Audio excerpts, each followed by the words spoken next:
Hello, greetings. Today, right now, I'm going to talk a little bit about thought forms and the power thoughts can have over your surroundings and over yourself and over your life and over every single thing you do. I think it's a bit obvious, we think and we produce outcomes from the ways we think, or certain outcomes are reached by the ways we think, So, for instance, if I slip into a depression, a depressed state, a manic depressed state, things will start to happen. I don't know how many of you out there have had manic depression or just any sort of depression, or I feel like most people will slip into it. If you've never been depressed, you've got issues. You've clearly got some thinking to do, or maybe you haven't. You're just like fucking Jesus reincarnate or something. I don't know. But anyway, from my own personal experience, I have been in these states before, and I was in it for quite a long time, several years, not several, maybe like 5 years. It got a lot really bad near the end, and it took a lot of thinking to get out of that. I'm not a religious person. My family's not religious. My parents always told me we were Lutheran, but I went to church like once when I was like little, and that's about it. So for a long time, through high school, late middle school, I considered myself just an atheist. I was like, you know what, fuck this, fuck God, fuck all you stupid idiots. I'm an atheist. I don't need any of that shit. And you don't need any of that shit. But once you empty yourself of things like that, you need something to fill. You can't just leave yourself empty, because that allows other things to fill that void. And that is where your subconscious comes into play. I like to say that we have two brains in our head almost. People like to say left and right, and I think that's just stupid. I like to call it the active conscious and the subconscious. The subconscious is quite clear, and I think the active conscious is pretty clear too. But I would consider the active conscious to be your actively conscious thinking, the voice you hear in your head when you're just kind of thinking to yourself. And the subconscious is not really something you can control. I mean, you can have an understanding of it. You can kind of quiet it down. You can tell it to shut up, but it's always going to be there. Dropped my phone. Sorry. But anyway, like I was saying, the subconscious is very powerful. It is probably the most powerful part of you. And you really need to learn to tame that beast. And I had zero understanding of what the beast even was. I didn't think the beast existed. The beasts I thought existed, the animals, not necessarily animals, but the demons that existed for me, I kind of saw them as an exterior force, something coming to attack me, and it was just fucking me up all sorts of ways. During these depressed states, I would crazy sleep paralysis, man. And I don't know if you guys have ever heard of shadow people or any thing like that, the Hat Man.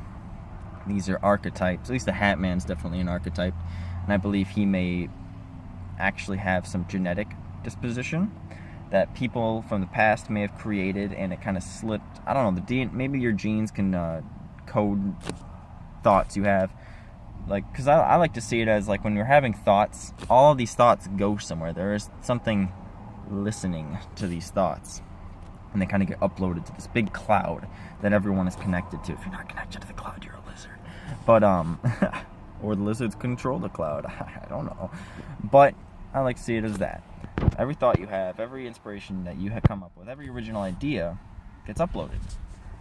Or I like to see it also as when you do get inspired randomly. I don't know if you guys have ever experienced this, but when you kind of have thoughts or ideas pushed to you seemingly out of nowhere, I like to presume it's the cloud doing this, the collective conscience, as I call it.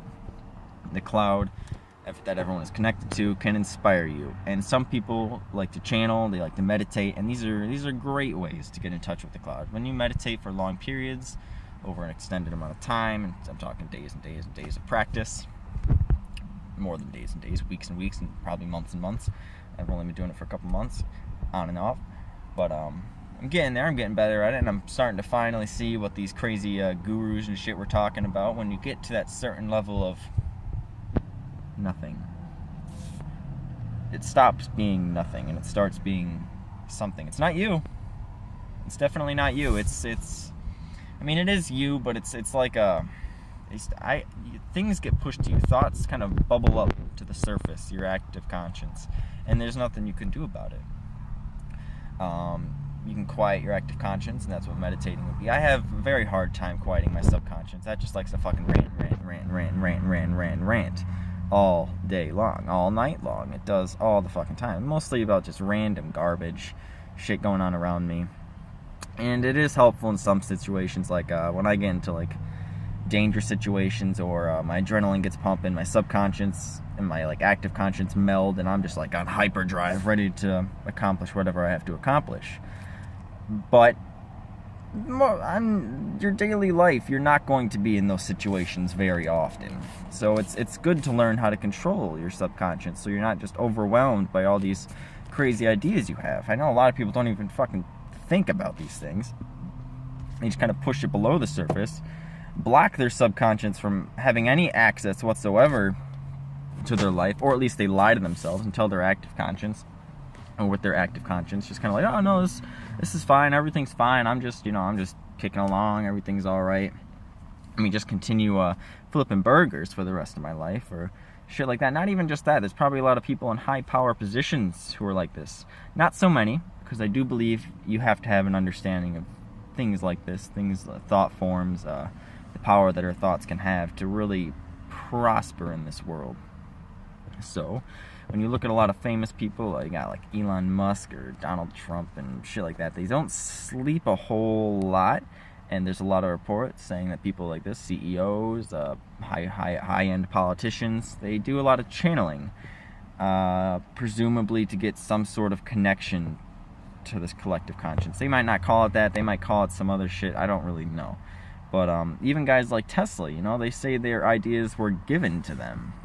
And it's like, given to them. That's kind of a weird idea. Maybe that's how like fire started in agriculture thousands of years ago. There could be some sort of sentient being out in the universe that has access to the collective conscience of Earth. And that kind of gets a little into Gaia theory with, the living Earth theory, where everything as a whole is one, or at least the Earth itself is a one whole thing. Like the Earth would be like the skeleton structure within our body, and all the plants would be like kind of like the breathing factors of us. I guess we would probably be part of that too. It's all just one big cycle, but the Earth is in a way semi-sentient, or semi-conscious, I should say, and has the ability to regulate itself and rid itself of diseases. Maybe that's why we've got 3 hurricanes and 4 wildfires going on right now, because the Earth is like, oh, fuck these people. They're just burning shit all the time, and they're cutting down my forests, and I need to do something about it. That's a possibility. I happen to like the Gaia theory. It's very very calming to think about, especially when you go into nature and you're kind of like looking at everything and you're like, wow, this is all me. I'm connected to everything around me. You don't end at the end of your fingertips. You're connected to the air, and the air is connected to everything around you, and everything is vibrations. It's all vibrating, and you are able to manipulate these vibrations. And I like it's a little bit into ESP, which I have very, very limited knowledge on. But I don't think it's completely bullshit. I've experienced things in my life that have led me down a certain spiritual path. I can't say that I'm an atheist anymore. Maybe more of an agnostic. There's another word for it where it's like, I don't consider, when I say God, when I say I believe in a God, I don't believe in any Christian God, no religious God. I think that's just, religion's just totally stupid. But when I say God, I mean the collective conscience. Maybe the universe as a whole has a collective conscience. I do believe we, in a way, are the universe, because when you get into string theory and you start looking at the dimensions, you start realizing, 1D is 2D, and 2D is 1D, and 3D is 2D, and it's all just stacked on top of each other in layers. Even when you go beyond it to the 4th dimension, 5th dimension, 6th dimension, it's all just stacked on top of each other. And it's like, well, it all ends up pretty much just being a point. You can draw everything as a single point on a piece of paper, and you can call it a universe. Might as well be. But, anyway, that's all I wanted to say. Thoughts have power. You have power. You have the ability to create and do literally whatever the fuck you want.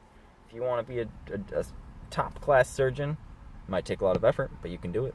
There's no way around it. The world isn't fair.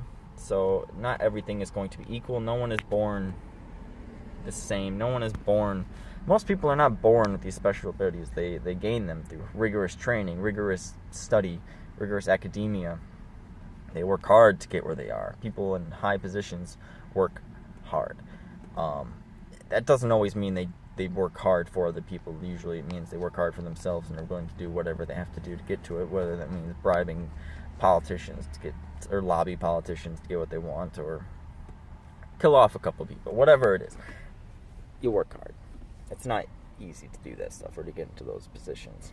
Maybe for some people they'll say it is. Maybe some people got lucky, but ultimately you can do whatever you want. If you're not happy in your situation, reflect on your life, reflect on everything you've done, and think what you can offer the world. Think of what your personal strengths are, what you enjoy doing, and do it. Just fucking do it, you know? There is no point to just wasting time. I mean, we're always just going to be wasting time, but there's so much potential in every single human being that it makes me sad to see so much potential just wasted on TV, fast food, and just stupid shit like that. Those things are just distractions keeping you from being you. Anyway, that is all for now. Peace.